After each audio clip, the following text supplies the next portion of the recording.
Deus seja louvado. A palavra diz em 2 Timóteo 4:6. Paulo diz: porque já estou sendo oferecido por aspersão de sacrifício, e o tempo da minha partida está próximo. Eu tive uma visão com uma irmã de uma outra denominação, não é do lugar onde eu congrego, mas eu a vi, estava distante e podia vê-la deitada sobre uma pedra de mármore, um altar. Me lembra essa palavra, né? Oferecido como aspersão, oferecido por sacrifício. E uma pessoa se aproximava dela, um homem vestido normalmente, e ele ficava olhando para ela, mas ele fazia um ar de reprovação. Balançava a cabeça como se estivesse reprovando. Eu não entendi. De repente ela acorda, ela olha para aquele homem e olha rapidamente procurando o relógio no pulso e pergunta para ele, assustada, que horas são? Eu estou dormindo, onde que eu estou? Eu tenho que fazer isso, fazer aquilo, eu estou completamente atrasada, quem é você? E ele fala para ela, não precisa fazer mais. Eu tenho que ir ao banco, eu tenho que fazer isso, eu tenho tal e tal compromisso. E ele repete para ela, você não precisa mais fazer isso, porque você não vai mais voltar para lá. E ela diz, voltar para onde? E aos poucos ela vai entendendo que não há mais volta, que aquilo que ela tinha que fazer já não tem mais necessidade, porque não tem mais como fazer. Eu estava conversando com uma amiga sobre isso essa manhã. O que importa realmente quando nós estamos diante de um acontecimento tão terrível como a morte? Paulo, naquele momento, ele pediu a capa, pediu os livros, pediu para chamar as pessoas que tinham sido fiéis a ele, ali naqueles últimos momentos, porque ele diz assim, todos me deixaram. E uma das coisas que eu acho linda neste capítulo, quando você puder, você leia com calma, é sobre Marcos. Na primeira viagem de Marcos, ele tinha sido convidado por Barnabé, que é considerado primo dele, ninguém conhece muito bem, não tem sim, muitos detalhes, né, da história de Marcos, mas ele volta, Marcos não fica com eles. E de uma próxima vez, quando Barnabé quer convidar novamente Marcos para fazer parte de uma viagem de Paulo e Barnabé, acontece uma grande discussão entre Paulo e Barnabé. Por quê? Porque Paulo diz que Marcos tinha abandonado a primeira viagem. Se ele abandonou a primeira viagem, por que chamá-lo para uma próxima? E a discussão termina com Barnabé indo para um lado e Paulo indo para outro. Marcos voltou para casa, não ficou.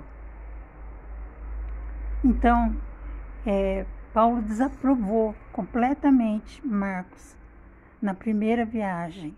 Como o início da vida de Marcos era o começo da vida dele, acompanhando os discípulos, ele foi completamente desaprovado, porque ele não teve, por algum motivo que não é claro, ele abandonou a viagem. por ser jovem, talvez, achasse que fosse aquilo que todo mundo pensa, né? A maioria das pessoas, a maioria de nós, pensamos, né, a respeito da vida cristã. E quando nos deparamos com as dificuldades, nós queremos, como Marcos, voltar atrás, né? Sei que Paulo o desaprovou. E lá, no final, já ele escreve e diz: todos me abandonaram. Todos me abandonaram. Aquelas pessoas com quem ele tinha convivido, com quem ele tinha achado que estariam com ele, talvez, naquele último momento. E ele faz um pedido. Ele pede para que se tragam os livros, tragam a capa dele, que venha depressa, porque ele diz que ele já está sendo oferecido por aspersão, que é o tempo do fim. E ele pede, ele se refere a Marcos. E ele diz que Marcos foi um dos poucos que ficaram com ele até o fim. Como as coisas mudam, não é? Então, o que eu posso te dizer a respeito disso? Primeiro que, na minha opinião pessoal, de humano, né? O que importa você saber nesse momento, ou falar para alguém, seu amigo, seu parente, que está ali passando talvez por um câncer, aquele que está ali dizendo para você que está sentindo que é o teu último momento, não importa tanto que essa pessoa saiba que a vida vai continuar, que ele vai acordar, que ele vai despertar, que vai ser como um sono breve, e esse é o último momento que ele tem para decidir aonde ele vai acordar, com quem ele vai acordar, aprovado ou desaprovado. Se ele pagou as contas dele no banco ou não, vai ser um problema para quem ficou. Mas se ele decidiu o que ele pensa a respeito da vida, essa decisão vai ser uma porta que ele vai abrir quando ele despertar. Porque a vida vai continuar. A consciência vai continuar. Pode ser para uma vida eterna, ou para uma morte eterna, para uma alegria eterna, ou para uma dor eterna. Um arrependimento eterno.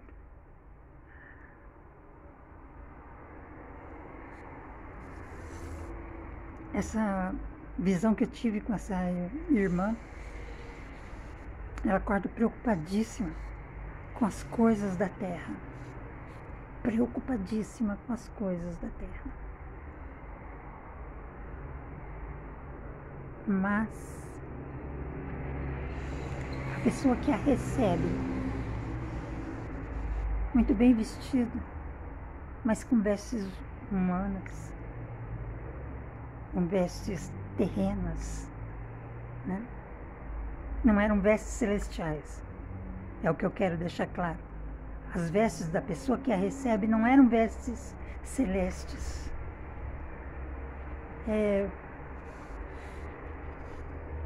Ele diz para ela: você não tem mais que se preocupar com isso.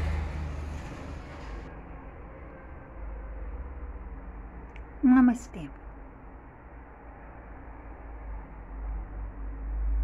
Ela olha mais uma vez, abaixa os olhos, como quem diz, fazer o quê, né? Já foi, já era.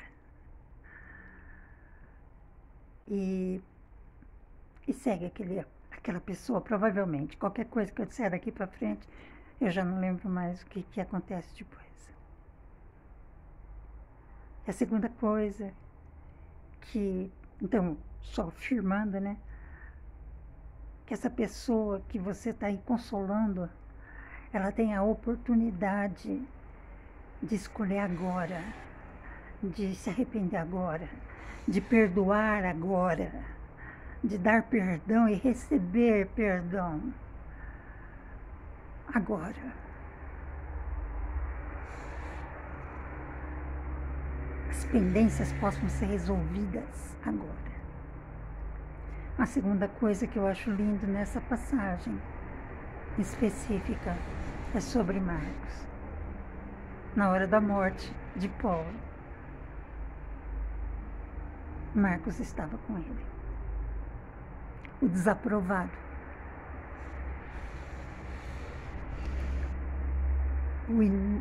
Que não foi considerado apto para seguir os apóstolos. Foi tido por fiel.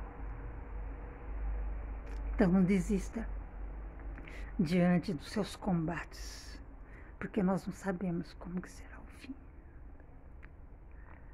Mas sabemos com quem será, se nós perseverarmos e formos fiéis até o fim. Que Deus seja louvado. Tenha um excelente dia.